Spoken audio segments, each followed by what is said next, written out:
sebenarnya rencana Allah yang besar? Ya. Allah itu punya rencana. Saudara, Allah itu bukanlah membuat sesuatu berdasarkan situasi. Ya. Allah itu adalah Allah yang penuh rencana. Dan rencana Allah itu tidak ada rencana Allah yang gagal. Itu perlu diperhatikan.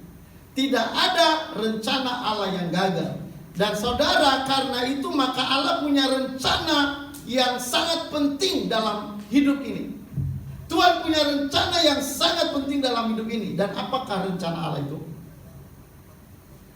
Saudara, rencana Allah yang paling penting itu bukan menciptakan alam semesta ini, bukan. Ya. Bukan memelihara alam semesta ini, bukan. Itu bukan rencana Allah yang paling penting. Tapi rencana Allah yang paling penting, saudara, itu adalah rencana keselamatan. Sekali lagi saya katakan bahwa rencana Allah yang paling penting adalah rencana keselamatan. Ini tanamkan di dalam hatimu. Tidak ada rencana Allah yang lain yang terbesar selain proyek keselamatan. Bisnis Allah yang paling besar di dunia ini bukan bisnis properti. Ya, bukan bisnis itu dan ini.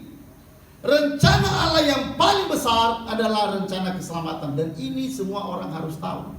Kalau dia tidak tahu, maka pasti banyak orang akan menyanyiakan kesempatan untuk diselamatkan. Ya, saudara, jadi Tuhan itu punya rencana yang begitu besar. Allah punya rencana yang begitu dalam. Allah punya rencana yang begitu kuat.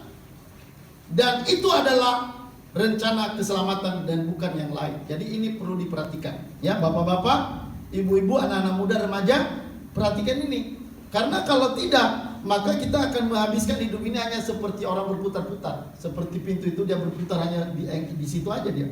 Berputar-putar di situ. Dia nggak akan pernah maju.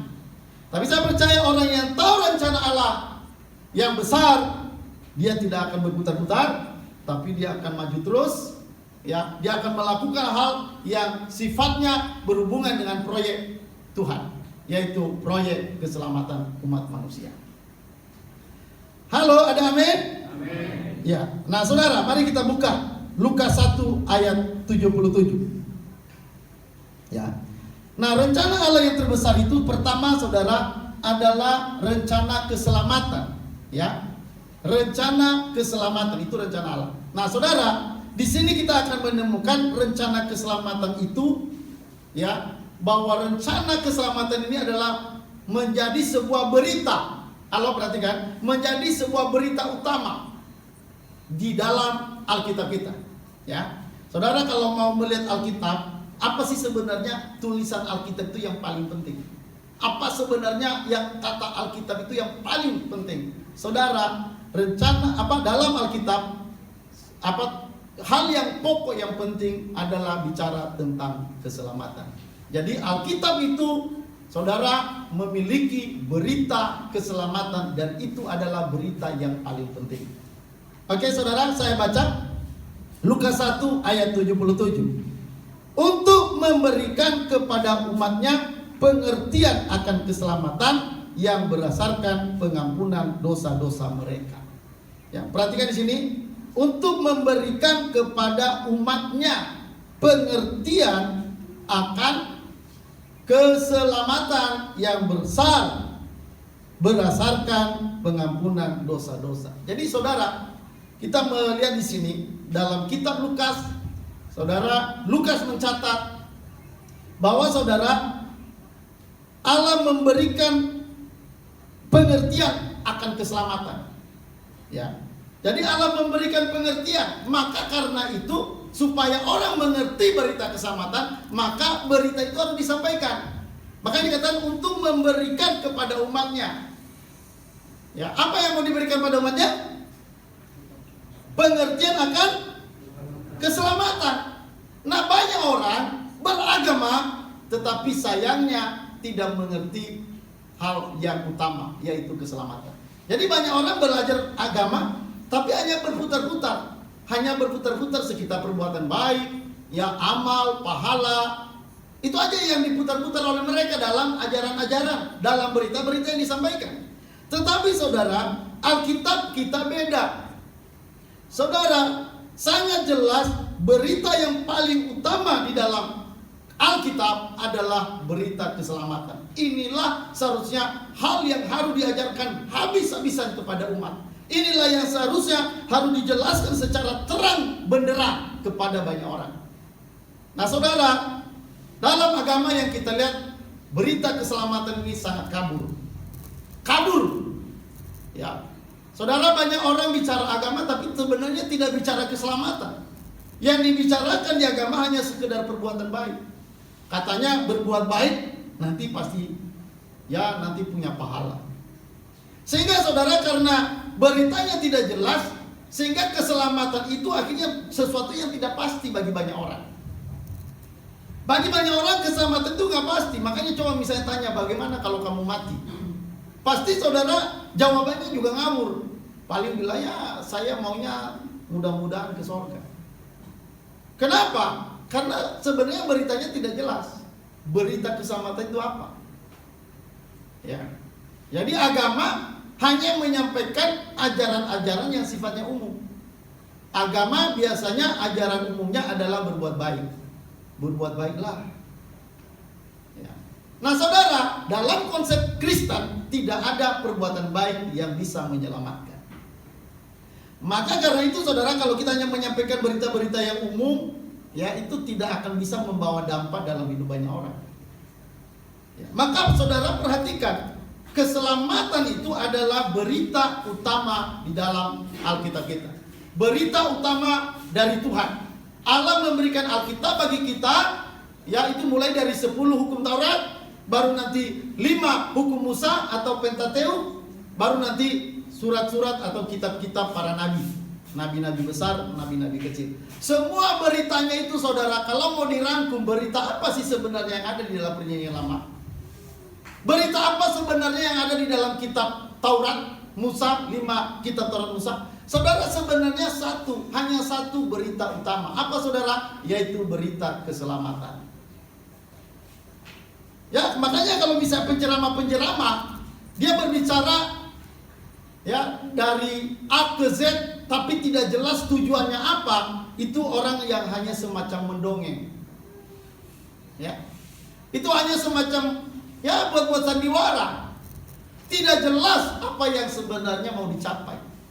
Tidak jelas apa yang sebenarnya mau didapatkan dari setiap berita yang disampaikan. Maka karena itu saudara, kita harus tahu hal ini, bahwa berita yang paling penting, yang terpenting, lebih penting dari apapun, yaitu berita keselamatan. Maka jangan pernah lari dari berita ini. Kalau Anda pun mengajar, jangan sampai Anda tidak menjelaskan tentang berita ini. Ya, karena ada banyak berita-berita ajaran-ajaran yang mengambang hari-hari ini. Banyak sekali berita yang mengambang sampai kalau ditanya kepada umat, kepada jemaat, tidak tahu apa itu keselamatan. Ya. Nah saudara, maka dikatakan tadi, untuk memberikan kepada umatnya pengertian akan keselamatan yang berdasarkan pengampunan dosa-dosa mereka. Jadi saudara, perhatikan dalam berita Allah, rencana Allah yang terbesar, yaitu tentang keselamatan. Maka karena itu, supaya keselamatan itu sampai kepada orang, maka Allah memberikan berita keselamatan. Maka saya katakan tadi, berita yang paling utama dalam Alkitab, yang mulai dari Perjanjian Lama sampai pada Perjanjian Baru, adalah berita tentang keselamatan. Ya. Halo, amin saudara? Amin. Jadi ini yang penting, ya. Saudara, pengajaran, ajaran-ajaran, agama-agama yang tidak menyampaikan secara jelas, secara terang-terangan mengenai keselamatan, saudara, itu bukan sesuatu yang penting saudara. Ya, itu sebenarnya yang saya katakan tadi, itu hanya sebuah berita yang sifatnya mendongeng. Ya, seperti berita keselamatan itu hanya seperti di karang-karang begitu. Ya, berita keselamatan itu seperti hanya hal-hal yang sepele. Saudara, keselamatan itu bukan hal sepele. Keselamatan itu bukan hal murahan. Saudara tahu bagaimana Allah menyelamatkan manusia? Itu mengorbankan anak tunggalnya, mengorbankan darah Yesus, mengorbankan nyawa. Jadi keselamatan itu ada hubungannya dengan nyawa. Jadi saudara, maka kalau kita melihat Alkitab kita, bahwa sebenarnya berita yang paling utama itu hanya satu, yaitu berita keselamatan. Halo, amin. Oke, saudara, yang kedua, ya, bagaimana keselamatan itu? Ya, bagaimana keselamatan itu bisa diperoleh oleh orang? Nah, saudara, pertama tadi diberi pengertian melalui berita-berita, melalui khotbah-khotbah, melalui kesaksian-kesaksian, kita bisa menyampaikan berita keselamatan itu. Allah menulis Alkitab itu sebagai dasar berita keselamatan kita. Ya. Dan saudara, Allah mau supaya berita ini tetap boleh sampai kemana-mana. Jadi saudara juga siapkan diri untuk bisa menyampaikan berita keselamatan. Jangan menjadi orang Kristen yang hanya merame-ramekan jumlah keanggotaan gereja. Halo, amin. Banyak orang hari ini hanya merame-ramekan gereja, tapi sebenarnya dia nggak membawa berita keselamatan. Ya, jangan hanya menghangatkan kursi-kursi gereja, tapi saudara, kita datang, kita ada di dunia ini untuk membawa berita keselamatan. Ya, alangkah indahnya ya orang-orang yang membawa berita keselamatan, seperti orang yang berada di atas puncak bukit-bukit. Ya, alangkah indahnya orang yang bisa menyampaikan keselamatan. Maka karena itu belajarlah mengenai keselamatan. Ya, anak-anak mahasiswa, belajarlah menyampaikan keselamatan kepada teman-teman di kampus. Ya, jangan hanya menjadi penonton, jangan hanya menjadi orang yang biasa-biasa, tidak mengambil peran untuk menyampaikan berita keselamatan. Buat saya, saudara, berita keselamatan itulah yang terpenting. Ya, biar saudara tahu, sudah mungkin 2-3 tahun ini banyak Bapak hanya bicara keselamatan. Dan hari ini saya tidak ada bosan-bosannya menyampaikan berita ini. Nggak tahu juga kenapa. Tapi karena memang saya tahu itu adalah berita utama. Ya, itu berita utama, dan sebenarnya berita keselamatan itu tidak membosankan. Tidak ada yang menjenuhkan saudara tentang berita keselamatan ini. Anda semakin menggali tentang keselamatan, Anda akan semakin hangat. Hati Anda akan menyala-nyala. Ya, rohmu akan menyala-nyala untuk melayani orang. Tapi kalau misalnya Anda sudah tidak tahu keselamatan, saya percaya roh kita pun akan padam. Roh kita nggak akan bisa menyala-nyala. Nah, saudara, keselamatan itu berdasarkan apa? Saudara, dalam Kristen, ya, untuk seseorang bisa mendapatkan keselamatan, itu punya perbedaan yang sangat besar dibandingkan dengan agama-agama lain. Seperti yang saya katakan tadi, agama lain mengajarkan keselamatan itu yaitu dengan berbuat baik. Beragama, berbuat baiklah di sana. Tolonglah orang-orang yang susah. Ya, lakukanlah ibadah-ibadah. Kalau perlu bermeditasi, berpuasa dan sebagainya. Ya. Nah, itu adalah syarat-syarat keselamatan secara umum melalui agama-agama. Tapi kekristenan tidak mengajarkan begitu. Kekristenan pengajaran tentang keselamatan itu unik. Unik itu berbeda sama sekali, tidak ada persamaan, bahkan sampai bertentangan dengan ajaran-ajaran yang lain. Nah, saudara, bagaimana orang Kristen mendapatkan keselamatan? Saudara, keselamatan dalam kekristenan itu hanya berdasarkan pengampunan dosa. Ya, tadi dikatakan dalam Lukas 1:77, untuk memberitakan pada umatnya pengertian akan keselamatan yang berdasarkan pengampunan dosa-dosa mereka. Jadi saudara, keselamatan itu fokus pada pengampunan dosa. Ya. 1 Korintus 15 ayat 3. Sebab yang sangat penting telah kusampaikan kepadamu ialah bahwa Kristus sudah mati karena dosa-dosa kita sesuai dengan kitab suci. Sebab yang sangat penting telah kusampaikan padamu. Apa yang sangat penting itu? Yaitu bahwa Yesus telah mati karena dosa-dosa kita sesuai dengan kitab suci. Jadi saudara, kematian Yesus itu adalah untuk pengampunan dosa. Ya. Nah, inilah yang membuat kita berbeda. Ajaran keselamatan Kristen itu berdasarkan pengampunan dosa melalui kematian Yesus. Ya. Maka tidak ada lagi hari raya kurban hari ini. Makanya tiap tahun kita nggak ada hari raya korban. Agama saudara kita yang lain mereka punya hari raya korban. Kita udah nggak. Kenapa? Karena korban yang sejati sudah datang. Sebelum Yesus datang, ya menyerahkan nyawanya di atas kayu salib, saudara, pola ibadah dulu itu pakai korban binatang. Maka setiap setahun sekali orang-orang bawa binatang dipersembahkan, ditaruh kepada imam besar, lalu nanti di sana saudara, ketika dipotong disembelih maka darah dari korban binatang itu keluar, itulah yang menebus dosa-dosa umat di perjanjian lama. Tapi perhatikan, itu hanya pola yang sifatnya bayangan, bukanlah itu pengampunan dosa yang sesungguhnya. Pengampunan dosa yang sesungguhnya adalah kematian Yesus, karena itulah darah yang suci. Nggak mungkin darah binatang bisa menebus dosa.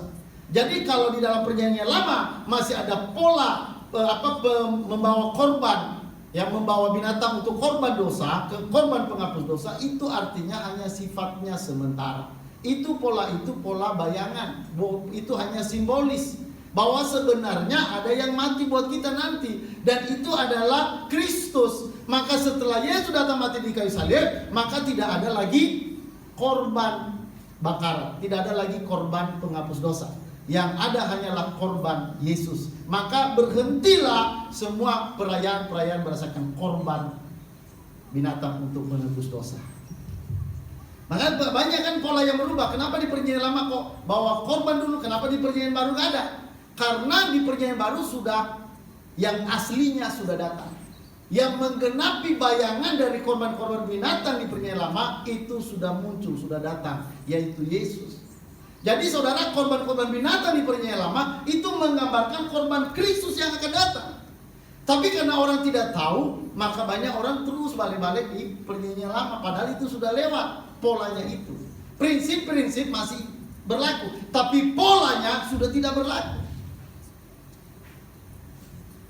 Nah, maka saudara perhatikan, saudara, Alkitab itu jelas. Sebelum Tuhan Yesus datang ke dalam dunia, saudara, gambaran tentang korban itu sudah disampaikan lebih dulu. Bayangan tentang korban penghapus dosa itu sudah disampaikan lebih dulu. Maka saudara, perjanjian lama itu tidak bertentangan dengan perjanjian baru. Kedatangan Yesus dalam perjanjian baru itu adalah penggenapan daripada perjanjian lama. Maka perjanjian lama dengan perjanjian baru itu merupakan satu kesatuan yang utuh. Itu merupakan Alkitab yang utuh, yang tidak bisa dipisah-pisahkan. Karena perjanjian lama itu menjadi pola dasar untuk keselamatan seumat manusia di seluruh dunia. Ya, maka seperti kita kan nggak perlu bawa korban lagi, korban domba, korban binatang, burung merpati. Ya, saudara, itu korban itu sudah tidak berlaku lagi. Nah, korban yang asli adalah Yesus. Maka karena itu sekali Yesus mati, korban buat dosa-dosa manusia itu sekali untuk selamanya. Ya, sekali untuk selamanya. Nah, saudara perhatikan, keselamatan dalam kekristenan bukan berdasarkan perbuatan baik. Amin. Keselamatan dalam kekristenan itu beda dengan agama-agama manapun di dunia. Bahkan tidak ada yang bisa sama, sedikit itu nggak ada. Dalam kekristenan, saudara, keselamatan itu berdasarkan pengampunan dosa. Maka karena itu Yesus turun ke dalam dunia untuk mati, untuk menyerahkan nyawanya buat kita, untuk menghapus segala dosa kita. Maka karena itu orang Kristen dia punya kepastian tentang keselamatan. Nah, itu kita beda lagi. Kalau orang Kristen ditanya apakah Anda pasti selamat? Kalau orang yang benar-benar percaya, dia bilang pasti saya selamat. Bagaimana dengan dosamu? Dosa saya masa dulu sudah dihapus oleh Tuhan. Dosa saya yang akan datang itu semua sudah dihapus oleh Tuhan. Saat mati pun kalau misalnya silap, kita misalnya ada buat dosa, tetap Tuhan ampuni. Karena kepengampunan darah Yesus itu sekali untuk selamanya. Maka orang Kristen itu aman. Ya, aman. Tidak ada yang takut mati. Halo, amin? Kenapa? Karena kita sudah dijamin 100%. Ya, maka kalau misalnya ada musuh, ada ancaman-ancaman, memang kita perlu berjaga-jaga, tapi jangan takut. Kalau memang waktunya mati, itu pasti mati. Nggak ada yang bisa menghalangi. Bahkan kita pun nggak bisa menghalangi kalau namanya waktunya orang mati. Siapa yang bisa menahan kematian kalau sudah waktunya? Ya, nggak ada corona juga orang bisa mati hanya gara-gara flu. Iya kan? Apalagi corona. Kadang-kadang aja ada orang nggak sakit mati. tanpa sakit. Ada orang juga udah sakit lama, mau mati juga nggak mati-mati. Ya, jadi sebenarnya kematian bagi anak Tuhan tidak ada yang perlu ditakutkan. Halo, amin. Kenapa? Karena kematian kita itu jelas. Orang Kristen mati, orang percaya mati itu masuk surga. Ya, makanya sebenarnya kematian itu disambut. Kalau mau senang itu ya mati. Kalau mau bertemu Tuhan ya mati. Di sana bagi orang percaya tidak ada lagi penyakit. Di sana bagi orang percaya tidak ada lagi duka cita, tidak ada air mata, tidak ada maut, tidak ada kutuk, tidak ada kanker, tidak ada tumor, tidak ada penyakit ginjal di sana. Ya. Maka karena itu saudara, orang percaya itu sebenarnya menyambut kematian. Maka Paulus berkata, bagiku mati itu adalah untung. Bagi orang percaya keselamatan itu karena pengampunan dosa. Maka karena itu keselamatan bagi orang Kristen itu adalah keselamatan yang pasti. Jadi itu perbedaan berikutnya. Jadi bagi orang agama-agama lain, mereka tidak pasti. Kenapa? Karena berdasarkan kebaikan. Bagaimana kebaikan kita bisa menjamin kita 100% yakin kita bisa masuk surga? Apalagi kebaikan kita, siapa yang bisa bilang dia ini orang baik? Siapa yang bisa bilang hari-hari dia nggak pernah berbuat dosa? Orang Kristen aja, orang percaya pun masih bisa jatuh dalam dosa. Apalagi orang yang tidak percaya. Jadi kalau orang itu berdasarkan keselamatannya berdasarkan perbuatan baik, maka otomatis tidak ada jaminan, bahkan tidak ada kepastian. Tetapi orang-orang yang percaya pada Yesus di dalam kehidupannya pasti selamat.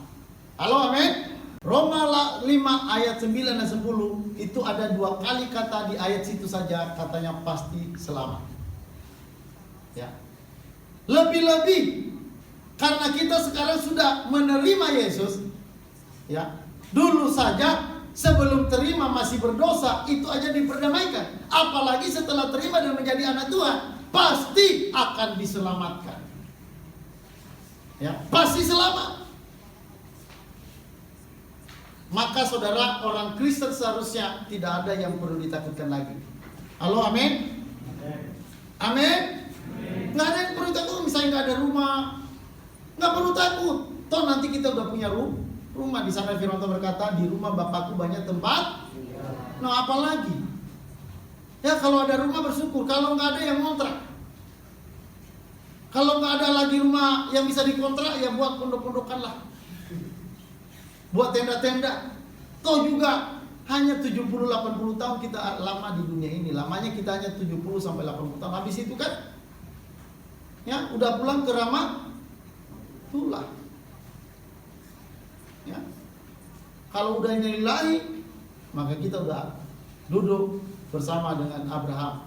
Ya, kita akan bertemu Abraham, kita akan duduk di pangkuan Abraham. Siapa yang nggak senang? Siapa yang nggak senang kalau misalnya dia bisa duduk bersama dengan Abraham di surga? Ya, banyak orang lupa bahwa nanti kita akan pulang ke sana bertemu dengan Allah di sana, bertemu dengan Abraham, bertemu dengan Ishak dan Yakub. Banyak orang lupa ini. Orang lebih memikirkan perkara-perkara duniawi sampai lupa akan perkara-perkara surgawi. Anak Tuhan, mari jangan ada yang lupa tentang perkara surgawi. Ya, jadi saudara pasti selamat, pasti selamat. Orang yang percaya pada Yesus pasti selamat. Tidak ada sifatnya keraguan-raguan. Kalau engkau bilang aku adalah orang percaya pada Yesus, itu artinya Anda orang yang sudah ditebus. Semua dosamu dari dulu sampai nanti itu semua sudah dihapus. Sekali Yesus mati, itu selamanya dosa Anda dihapus.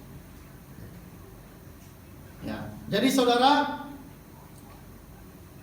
dalam rencana Allah yang besar, Allah memberi kita kepastian keselamatan. Kenapa? Karena keselamatan itu berdasarkan pengampunan dosa. Yang terakhir, bagi orang percaya, keselamatan itu adalah tujuan utama. Ya. 1 Petrus 1 ayat 9, tolong dibaca. 1 Petrus 1 ayat 9. Karena kamu telah mencapai tujuan imanmu, yaitu keselamatan jiwamu. Ya. Karena kamu telah mencapai tujuan imanmu. Apa tujuan iman? Keselamatan. Jadi tujuan iman itu nggak ada selain keselamatan. Kan makanya kita suka nyanyi kalau ada lagu kan biasanya ada kata keselamatan. Ya. Ada lagunya misalnya tentang apa? Tentang keselamatan.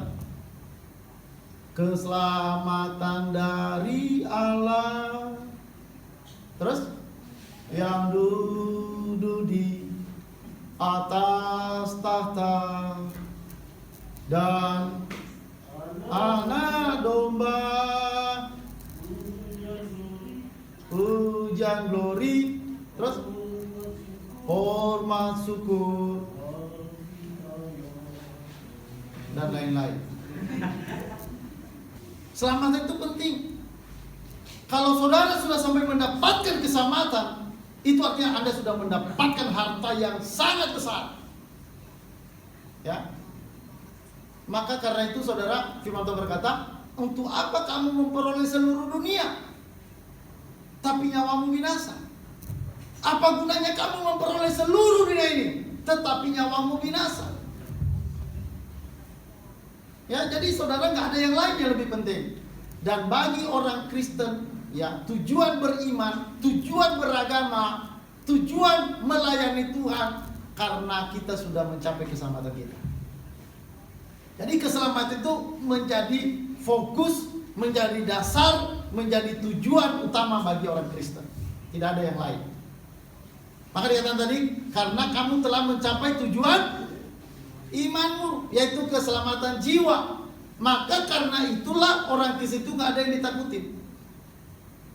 Ya, nggak ada yang perlu ditakutin. Mau diperampok orang, mau dibunuh orang, ya, mau dilukai orang, nggak ada. Karena firman Tuhan berkata penderitaan yang zaman sekarang ini, ya, itu tidak ada bandingannya dengan kemuliaan yang Allah sediakan buat kita. Ya, maka kalau misalnya kita nggak dapat kedudukan hari ini, kita nggak punya jabatan hari ini, kita nggak tenar, ya banyak orang memasakkan diri untuk menjadi tenar. Banyak orang memasakkan diri untuk punya kedudukan, menghalalkan segala macam cara. Dan anak Tuhan tidak perlu begitu. Ya, lebih bagus pendapatan sedikit, ya, daripada pendapatan banyak tapi tidak disertai kebenaran. Ya. Yang penting buat kita adalah keselamatan jiwa. Itu yang harus kita pegang. Keselamatan jiwa. Kamu telah mencapai tujuan imanmu, yaitu keselamatan jiwa. Jangan sampai keselamatan itu kabur gara-gara dunia ini. Jangan sampai keselamatan kita kabur gara-gara kita mikirin ini dan itu. Jangan. Pelihara keselamatan yang Anda sudah miliki. Ya. Jaga keselamatan yang Anda sudah punya di dalam Yesus. Bersyukurlah kalau sampai saudara sudah terima Yesus, itu artinya Anda orang yang paling berbahagia. Tidak ada yang lain yang membuat kita bahagia selain Yesus. Maka ada lagunya saudara. Saat ku cari damai, hanya ku dapat dalam Yesus. Ayo kita nyanyi. Saat ku cari ketenangan, hanya ku temukan di dalam Yesus. Tak satu pun dapat menghiburku, tak seorang pun dapat menolongku.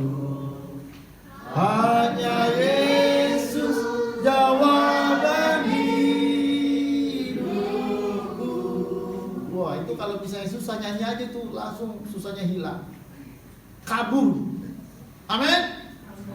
Iya, saya kalau misalnya ada sedih-sedih udah nyanyi aja lagu-lagu begitu.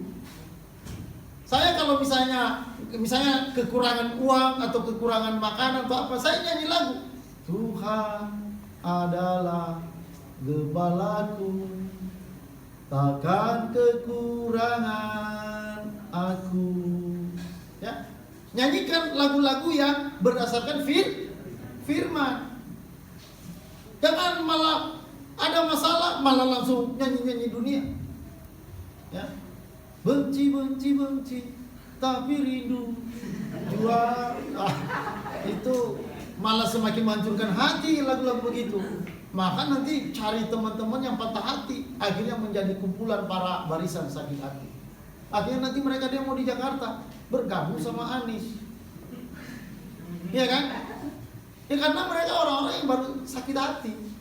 Anak Tuhan kalau sakit hati nyanyi, ya.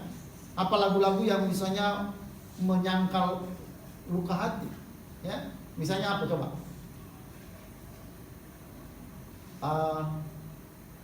Indah kali kau Tuhan. Apa itu lebih?